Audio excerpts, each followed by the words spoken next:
I'm joined now by one of Jacksonville's most prolific and unusual historians, whose writing has captured some of the city's least known and yet most important stories.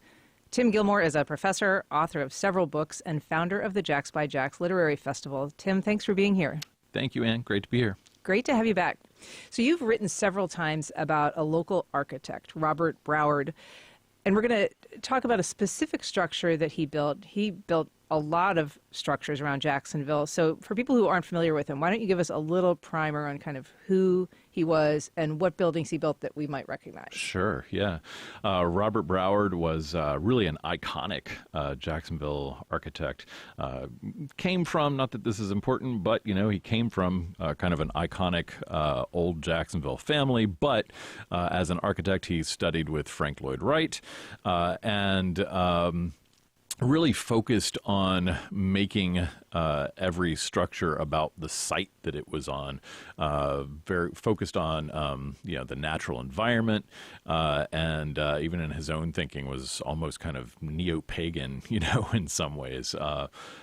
His favorite structure of his designs was the Unitarian Universalist Church of Jacksonville on Arlington Expressway.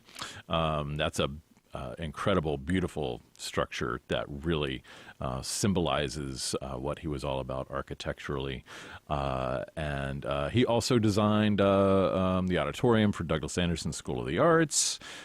He did, through his 60 years all around Florida and in other parts of the country, more than 500 designs. So really prolific and really iconic Jacksonville artist. And you talk about almost kind of a pagan approach to architecture. I know that you talk in some of your blogs about the building of the Unitarian Universalist Church and how prior to coming up with conceiving the idea for that structure, he actually went out and spent the night in the woods there. Yep, that's right. Yeah. So he had a car accident right before designing the church. He had type 1 diabetes, and he would go into a diabetic reaction at times, but he usually could read the tells ahead of time. But he had a reaction, had an accident, and started sketching the design for the church in the hospital. And he felt like this was kind of a second chance sort of, situation. And he absolutely went out and camped on the site. It's right on a creek, kind of with, as much of a hill as you get in Jacksonville. And got to know the trees and got to know the situatedness of the site. And that was crucial for him to kind of, actually almost listen to the place in order to think about what it needed. So over, you say, a 60-year career, designed more than 500 buildings. He was influenced by a couple of really prominent architects. Talk about his style. Sure, yeah. So I mentioned that he studied with Frank Lloyd Wright, and I think if you were doing any kind of architecture in the United States in the second half of the 20th century, you were influenced by Frank Lloyd Wright, But he actually studied with him, and he also knew and did a study himself of the work of Henry John Clutho, who, if Wright was known for doing prairie-style architecture, Clutho brought the prairie style to Florida, and Clutho's buildings are, although Jacksonville has destroyed a lot of them, they're still all around the city.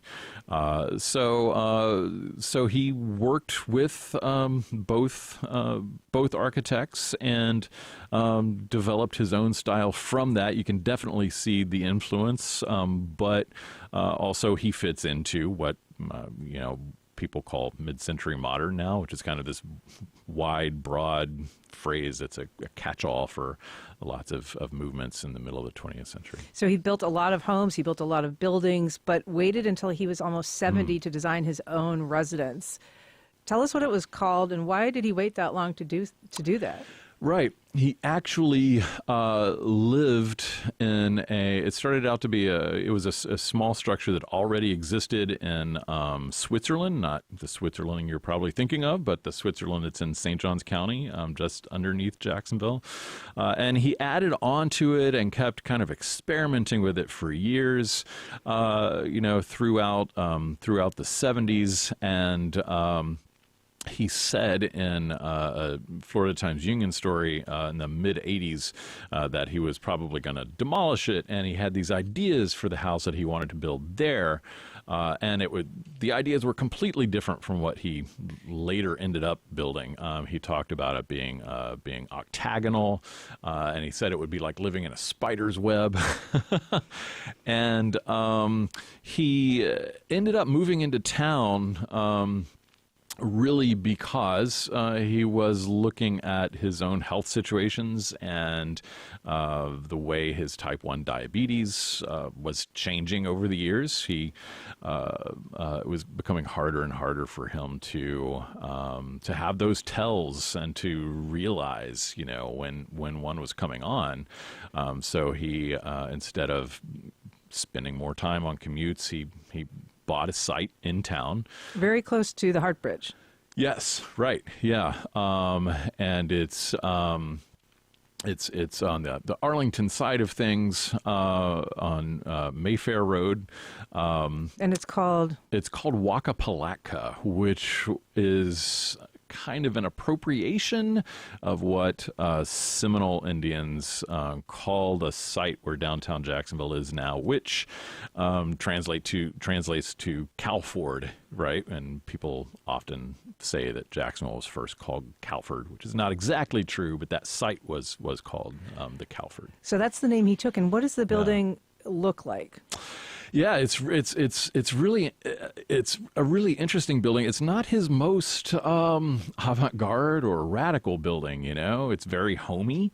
There's a focus on the horizontal, as is the case with prairie-style stuff, and so that the roof line and there are these wide eaves and these kinds of horizontal bands that you see.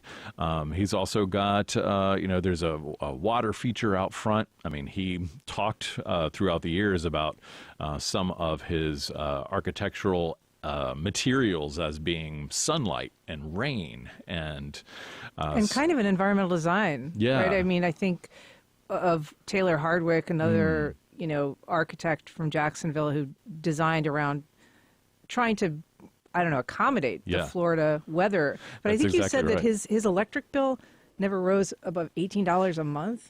Yeah, that's when he was. That's what he said about when he lived out at Switzerland, and part of this is because he didn't really use air conditioning or in the winter heating that much. He really was tuned into what it's easier, I think, to be all about nature when you're in a really comfortable place. It's harder sometimes in Florida in the summer, right? He actually, toward the end of his life, broke his neck when he was sunbathing nude on top of his house, on top of Wakapalatka. So his daughter told me, that man worshipped the sun. She also said he hated clothes. So you're bound to wind up with a broken back at some point if you're nude sunbathing on the roof. I don't know. On the roof. Yeah. Luckily, he didn't fall off the roof or anything like that. But I think it's something that his family still, I think they laugh about it, and it is very telling of who he was and his personality. Well, architect Robert Broward is just one of many stories that Tim Gilmore tells on his blog, Jack Psychogeo, which has hundreds of posts now? At the moment, 727. All right.